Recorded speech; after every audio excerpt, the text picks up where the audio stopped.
Okay, everybody. Well, I'm going to do a quick update on my back patio hot garden slash bog garden, um, just in the current state that it's in right now. So these are my elephant ears, the two on the left. And then this plant right here is called a castor bean plant, which actually is really interesting and tropical looking. It grows really fast. I mean, this just started this spring. It is just an annual though, unless you protect it somehow over winter. I tried to save the one I was growing last year, and I put it in that room over there off of my garage. I thought that it might winter over well there, but it died. I probably didn't water it enough or too much. I don't know. Anyway, you can see how quickly the new one that I grew has sprung up.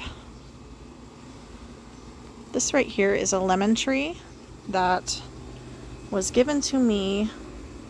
So it was actually my mom's. My mom passed away a year ago, and this family friend who lives in Georgia where my mom lives went over to her house, and she was helping to get things packed up and, whatever with the rest of the family, and she grabbed that plant for me.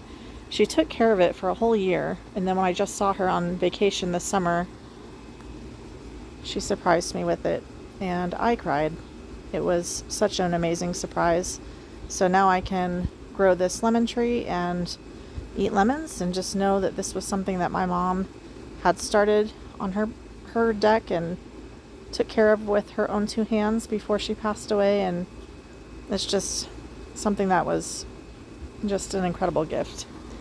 So anyway, over here in my bog garden, I currently have cattails growing and some umbrella grass.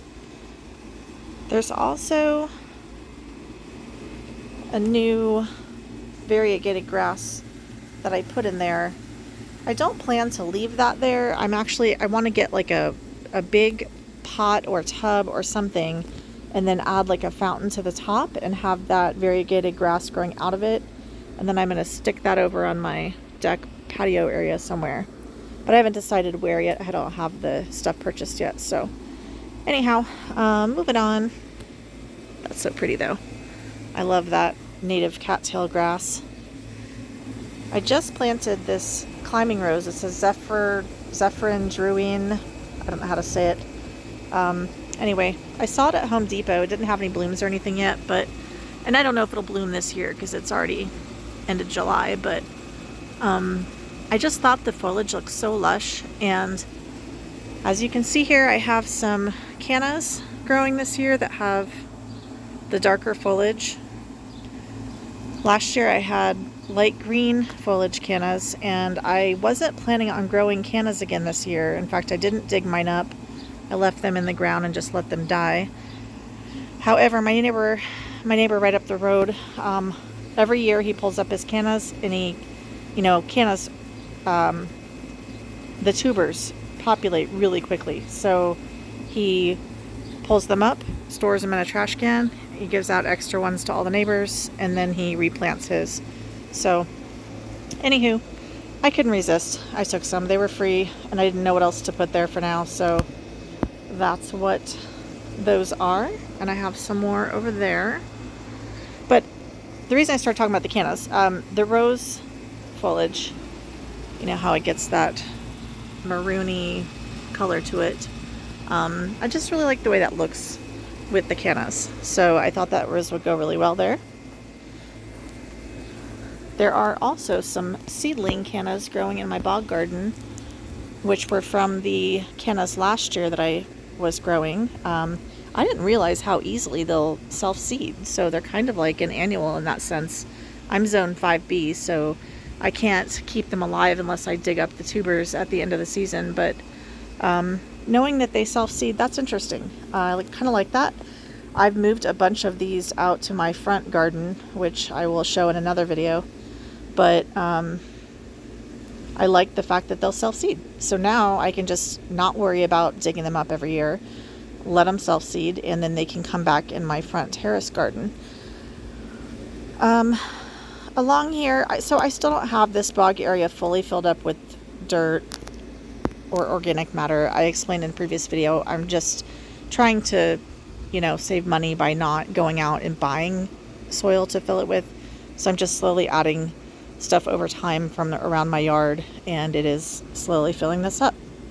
So that's why you can still see some of this liner here. This used to be a pond.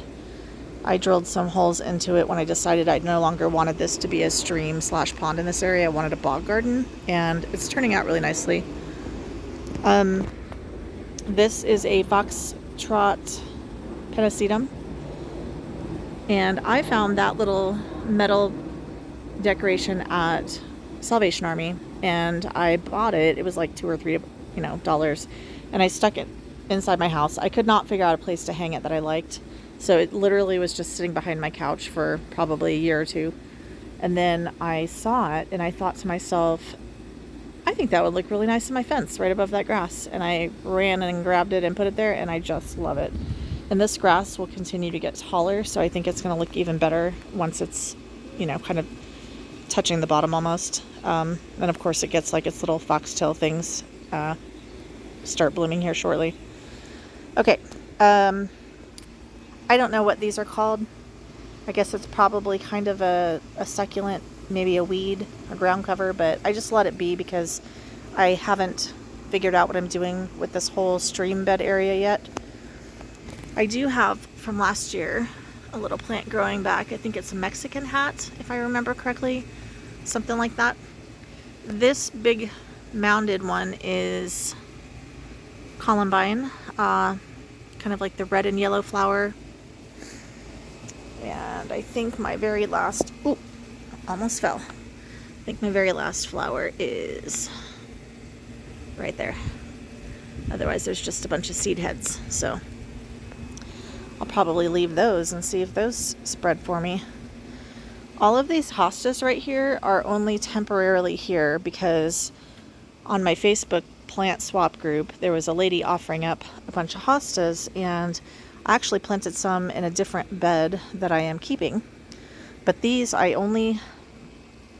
took them to get them off of her hands because she wanted to get rid of all of these hostas and she was needing this garden space for something else, different project. So I took them off of her hands and I planted them here temporarily. I actually have multiple people on the way today out of my Facebook group to come get some of these. So next time you see this video, they won't be there. But I'm also just kind of getting an idea by documenting it on this video. If I like them, maybe I put some back because I do have more of these in other parts of my yard. So we'll see. Kind of hidden here is a geum. I think it was called something Sunset Geum. It had really pretty red flowers and these cute little seed heads, which are still on there. Hidden down in here also is a hydrangea. That might also be temporary. I just put it there because it was where the climbing roses that I just planted over there. This hydrangea was in that spot, and I needed that spot, so I moved it over here, and I figured it'll be nice and wet and shady, which hydrangeas love. Another thing that is permanent and hiding in here right now is my sweet bush, I think is what it's called. This will eventually get like, 8, 9, 10 feet tall and have these really beautiful maroon flowers that I'm anxiously awaiting. I just planted that last fall, so it hasn't, hit its big growth spurt yet. Hopefully by the end of this summer / fall, it'll get another foot or two, and then next year it should really explode. Then of course I have my hens and chicks, my little succulent garden. I keep pulling off of these and transplanting them out front to my terrace garden. So if I wasn't doing that, this would probably be full by now. Same with over here. But eventually I want these little rocky areas to kind of fill up with these hens and chicks. So today is July 26th, I think. And this is my bog garden, July 26, 2023. See you next time.